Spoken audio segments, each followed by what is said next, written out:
bukannya pernah dulu antum, saya dengar cerita ya, katanya antum malah dilaporkan ke polisi, dituduh teroris, bahkan sempat ke sel gitu kan. Kita maklumi saja, karena pada saat itu memang ada gencar-gencarnya bom Bali. Oh begitu. Ya, itu dalam segi untuk pengamanan saja. Oh, jadi tapi nggak terbukti semua itu, Ustaz? Nggak terbukti. Berapa hari di dalam sel, Ustaz? Saya 21 hari. 21, lumayan.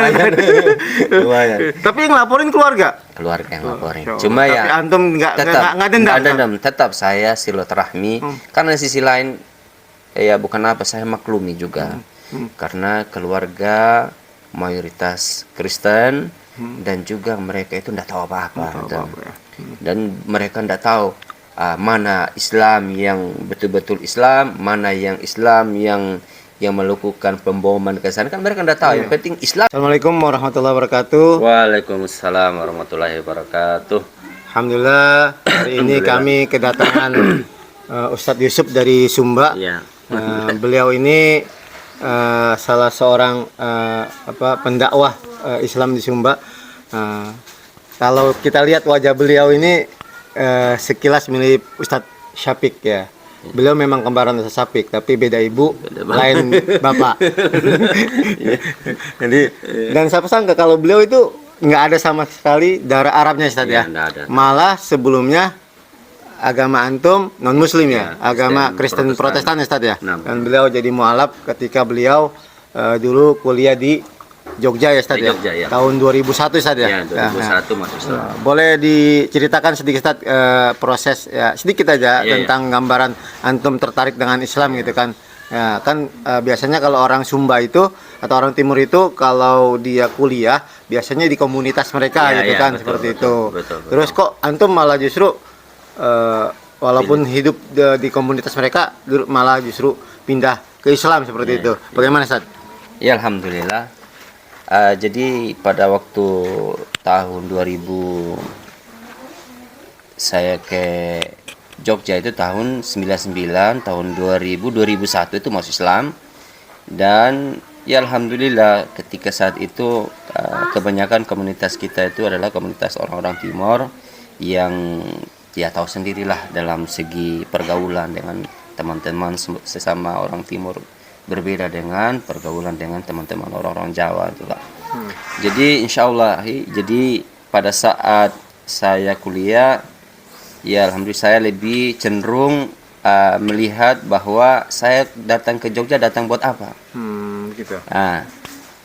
Orang tua sudah memberikan amanah kepada saya untuk kuliah.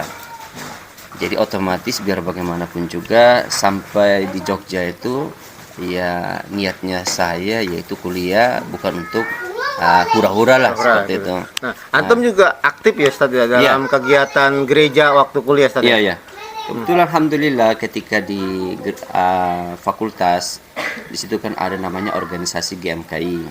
Jadi GMKI itu ya kami sebagai mahasiswa-mahasiswi itu memilih organisasi apa yang dia pilih gitu. Ada berbagai macam organisasi, tapi yang saya pilih itu GMKI. Nah di situ kegiatan-kegiatan banyak kegiatan dakwah dan agama saya semula agama Kristen Protestan. Jadi berkecimpunnya bagaimana caranya memberikan bakti sosial. Jadi misi kristenisasi atau dakwah lah dalam bahasa dakwah Kristen di lingkungan gitu lingkungan. Ya. Jadi kita lebih cenderung dakwah sosialnya di desa-desa yang seperti di Kulon Progo, seperti di Gunung Kidul, yang jauh dari perkotaan, dan juga orang-orang yang pemahaman agamanya belum dijama, maksudnya belum ngerti apa itu Islam. Jadi ya sekedar beragama, sekedar KTP atau identitas saja begitu ya. Jadi sasarannya seperti itu, Ustaz. Seperti itu. Nah, tapi kok antum malah justru jadi seorang Muslim, Ustaz? Itu bagaimana, Ustaz? Jadi memang ya semuanya kembali kepada hidayah. Jadi hidayah Allah yang Allah berikan kepada hambanya yang mau berpikir. Jadi ketika saya saat kuliah saya melihat berbagai macam keadaan seperti bisa membedakan misalnya keadaan pada saat saya waktu Kristen dan saya ketika saya Islam. Dan ketika saat itu saya melihat teman-teman saya kebanyakan orang Islam. Jadi pas pergaulan juga ya. Pergaulan juga. Jadi ketika saya melihat teman-teman saya Islam, saya ada perasaan tertarik lah melihat kok Islam ini lebih cenderung kepada aturan-aturan sudah menempel kepada seseorang yang sudah Islam. Misalnya sholat pada waktunya.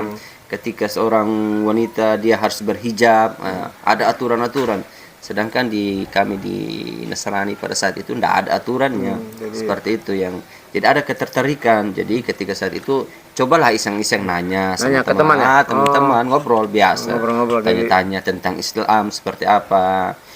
Ya alhamdulillah dijelasin secara detail Islam itu seperti apa, menyembah kepada siapa.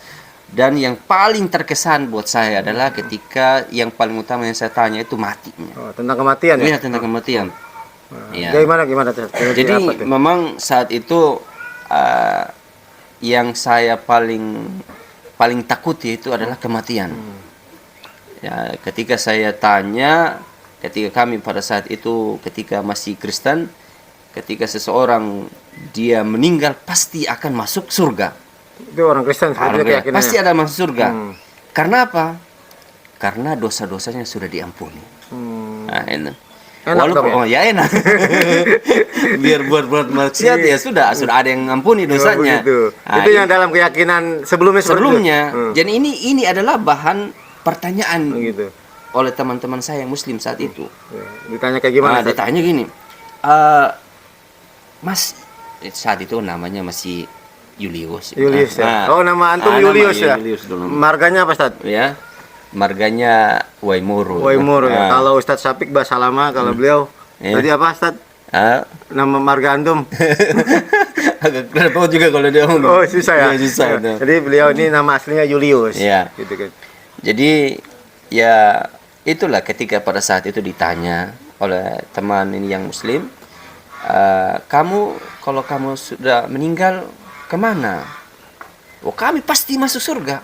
Yakinnya begitu saja. Yakinnya seperti itu karena sudah didoktrin bahwa pasti masuk surga. Loh, berarti tidak ada lagi timbangan amal, tidak ada lagi apa? Tidak, karena dosa kami sudah dihapus, sudah ditanggung, sudah ada yang nanggung. Ya, teman kami ngomong, enak betul kamu ya. Lebih baik tidak usah udah kayak gereja, tidak usah. Ya enaknya berbuat maksiat aja karena sudah ada senang-senang aja di dunia. Senang-senang aja di dunia karena sudah ada yang tanggung gitu. Jadi saya berpikir, ya memang betul juga ya. Karena secara akal ini kan masuk akal juga daripada buat apa ke gereja, buat apa pengakuan dosa, buat apa karena sudah ada yang nanggung. Gitu. Nah, terus saya tanya lagi kepada yang Muslim, kalau kamu Islam bagaimana? Gitu. Saking emosinya, saya nanya, kalau kamu Islam gimana? Kamu Islam? Oh kamu nuduh seperti itu, kami yang Kristen. Oh kalau kami Islam, dah. Kami Islam itu sesuai dengan amal perbuatan masing-masing. Ya. Orang tua, ya dosanya yang nanggung ya orang tua itu sendiri.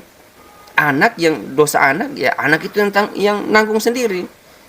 Istri, dosa istri ya istri itu yang nanggung sendiri. Cuma nanti pertanggungjawaban di yaumul akhir sesuai dengan apa yang dipimpinnya. Misalnya suami memimpin kepada istri-istrinya, maka dia bertanggung jawab kepada istri anak-anaknya. Tapi dosa ya masing-masing. Masing-masing seperti itu ya. Nah, dijelaskan seperti itu. Oh, seperti itu ya. Iya. Terus kalau misalnya dia seorang ya misalnya aparat, misalnya kepala desa atau RT atau ya sesuai dengan apa yang dipimpinnya itu, diminta pertanggungjawaban oleh Allah nanti di yaumul akhir loh. Iya juga. Tapi kalau kamu Mas gimana? Mas Julius katanya. Woi kalau kami itu ndak ada, langsung masuk surga, pasti masuk surga. Pasti ya. Wih enak betul kamu ya. Jadi itu salah satu yang buat saya bingung. Kok bisa seperti itu ya? Berarti agama saya ini berbeda ya.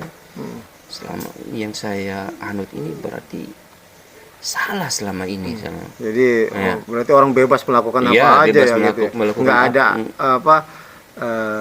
pertimbangan nanti perbuatan kita akan dibalas bagaimana? Iya, Nggak ada seperti itu ya? nggak ada seperti Berarti itu. orang baik, orang jahat sama aja? Ya sama aja. Masuk surga juga ya? Surga juga. Seperti itu, yang membuat bingung ya, yang saya. membuat saya bingung gitu. Nah, ketika dijelasin seperti itu, oh seperti berarti kalau kita itu mati itu, saya tanya, kalau kita mati kalau secara Islam itu gimana? Saya bilang, maksudnya orang sudah meninggal, masuk ke mana? Atau masuk ke mana? Kalau Islam seperti apa? Kalau Islam masuknya orang sudah meninggal itu yang pertama itu dia masuk ke dalam alam kubur, dia masuk dalam kubur, kemudian dia akan mendapat nikmat kubur atau siksa kubur, ya, sesuai dengan amal perbuatannya. Nah, terus lagi kemudian nanti tidak seperti itu lagi, nanti ada perjalanan lagi untuk menuju ke surga. Tidak mungkin pasti, karena masuk surga seseorang itu tergantung rahmatnya Allah. Ya, Allah masukkan surga itu dengan rahmat Allah. Ya, jadi saya, masya Allah. Jadi kalau begitu saya mau masuk Islam. Jadi spontanitas seperti ngomong seperti itu. Gimana kalau saya mau masuk Islam? Waduh, ini kamu berpikir-pikir dulu lah. Harusnya mah harus langsung diterima. Iya, saya saat itu kan apalagi teman ini. Oke.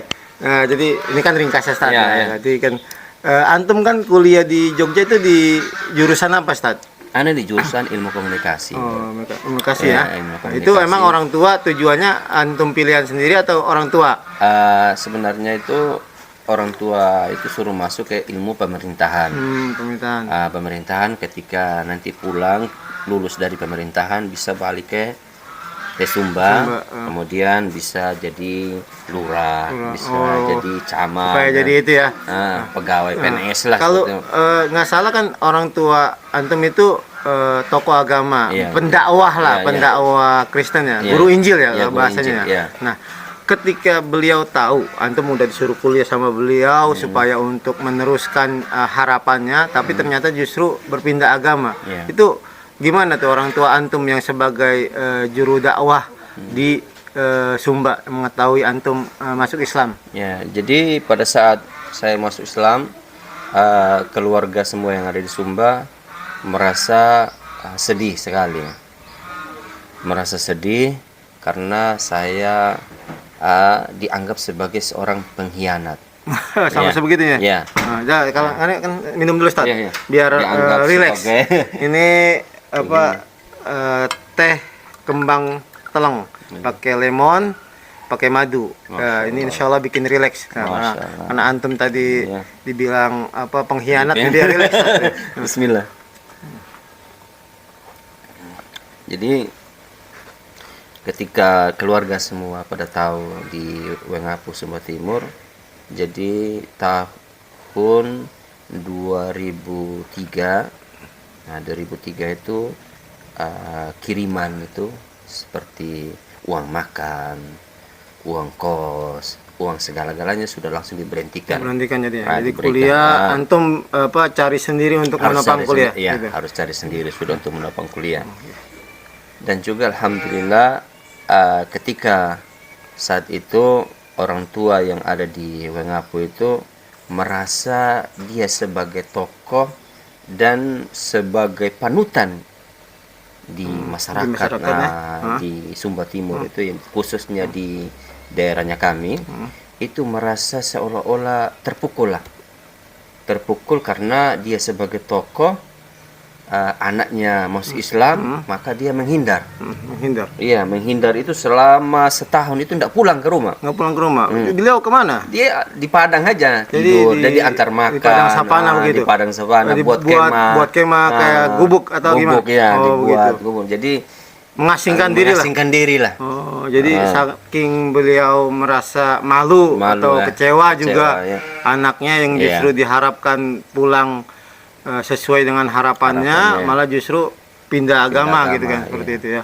Nah, singkatnya, antum kan lulus nih, kan pasti pulang ke kampung halaman. Nah, ketika antum pulang tuh bagaimana respon keluarga antum di Sumba? Jadi pas tahun 2006 anak balik ke Wengapu, itu ndak ada satupun yang mau terima. Jadi antum datang tuh nggak ada yang nyambut bahkan ya? Nggak ada nyambut, nggak ada yang ini. Bahkan ya orang tua pun sendiri tidak mau ketemu, Hmm. tidak mau. Saya ke rumah, saya minta salaman, tidak mau. Selama iringnya waktu selama setahun, tetap namanya anak Hmm. berbakti kepada orang tua itu Wajib. wajib, Walaupun sudah berbeda beda agama. agama. Oh. Jadi walaupun sudah berbeda agama, tetap selama setahun itu saya teruskan silaturahmi sambil berdoa memohon kepada Allah. Silaturahmi terus kepada orang tua. Alhamdulillah selama itu juga orang tua sudah terima. Jadi bisa Ya, diterima sebagai keluarga ya. Diterima sebagai keluarga. Ya. Dan saya menjelaskan kepada orang tua bahwa saya masuk Islam ini bukan paksaan orang. Bukan Islam menyediakan harta yang begitu banyak sehingga saya masuk Islam, tidak. Tetapi saya yakin bahwa Islam ini adalah agama yang paling benar. Tapi bukannya pernah dulu antum, saya dengar cerita ya, Hmm. katanya antum malah dilaporkan ke polisi, Oh, iya. dituduh teroris, bahkan Iya. sempat ke Yaitu sel kita, gitu kan. kita maklumi saja. Karena pada saat itu memang ada gencar-gencarnya bom Bali. Oh, begitu. Ya, itu dalam segi untuk pengamanan saja. Oh, jadi tapi nggak terbukti semua Nggak itu, Ustaz? ada terbukti. Berapa hari di dalam sel, Ustaz? Saya 21 hari. Lumayan. Lumayan. Tapi yang laporin keluarga. Keluarga yang laporin. Oh, Cuma tapi ya antum nggak dendam. nggak dendam. Tetap saya silaturahmi. Karena di sisi lain ya bukan apa, saya maklumi juga. Karena keluarga mayoritas Kristen dan juga mereka itu tidak tahu apa-apa.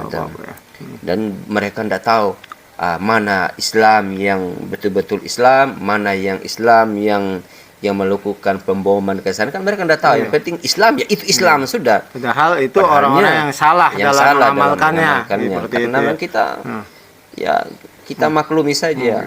Jadi ketika pas keluar dari sel, tetap saya silaturahmi. Sama silaturahmi. Alhamdulillah mereka terima, mereka ini. Ya, Sekarang hubungan juga baik ya. Bahkan orang tua pun kalau dari kampung mau ke tetap kota tinggalnya di antum rumah ya, tinggal di Seperti itu. rumah, makan, tidur. Kalau ada sesuatu yang mereka inginkan, mereka ngomong. Ya, alhamdulillah. Karena saya berpikir satu aja. Ya buat apa kita berdebat? Betul.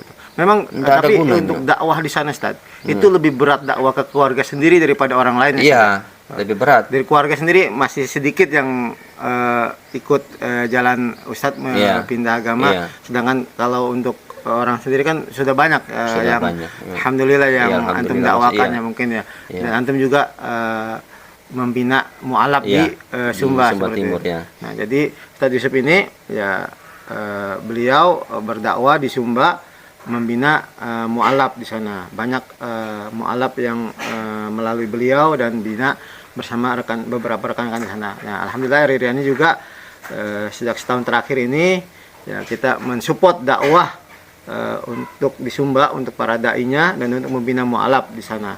Seperti itu. Nah, beliau juga datang ke Kediri ini ya alhamdulillah karena mau mondok di dekat kami ini silaturahim Ya. dan anak beliau di pondokan ya kedepannya harapan juga sebagai pendakwah di daerah beliau gitu kan. Insya Allah seperti itu. Insya Allah nanti akan kita lanjut pembicaraan tentang bagaimana dakwah beliau di Sumba, apa saja rintangannya, suka dukanya seperti itu. Ya mudah-mudahan juga kita bisa mensupport dakwah Ustadz Yusuf ini Ya, amin. dan rekan-rekan dai di Sumba. Sampai sini untuk sementara diskusi kita atau obrolan kita lah tentang perjalanan Ustadz masuk Islam seperti itu. Nanti untuk perjuangan Ustadz berdakwah akan kita bicarakan kembali. Oke, Assalamualaikum warahmatullahi wabarakatuh. Waalaikumsalam warahmatullahi wabarakatuh.